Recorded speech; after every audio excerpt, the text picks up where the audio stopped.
Programang ito ay rated SPG, striktong patnubay at gabay ng magulang ang kailangan.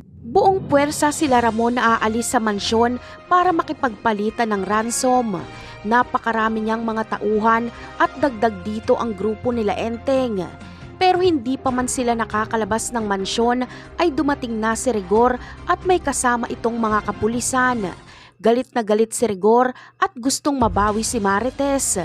Kung tutuusin ay kayang ubusin ng saglit nila Ramon sila Rigor. Pero pipiliin ni Ramon na maging kalmado dahil ang kaligtasan lang ni Tanggol ang kanyang iniisip. Hindi magpapakita si Ramon at ang mga kaibigan ni Tanggol kay Rigor. Nakakaabala si Rigor sa lakad nila Ramon. Mahuhuli tuloy sila sa napagkasunduan na oras ng palitan ng ransom. Kaya magdedesisyon si Ramon na hindi na lang siya sasama kila Enteng. Magpapaiwan siya sa mansyon kasama ang ibang mga tauhan para maprotektahan niya si Marites kung sakaling pipilitin ni Rigor na pumasok sa mansyon. Habang sila Enteng naman ay agad na aalis at sa likod dadaan para hindi makita ni Rigor.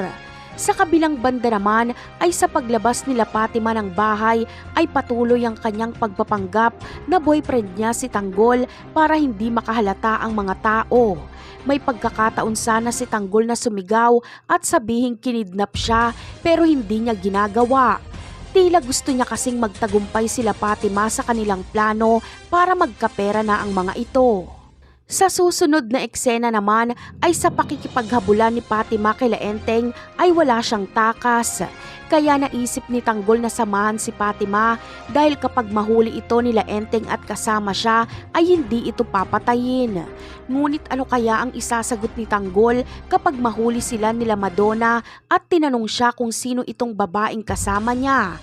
Sasabihin na lang din kaya ni Tanggol na girlfriend niya si Fatima, mailigtas niya lang ito? Yan ang aabangan natin sa mga susunod na episode. Paalam!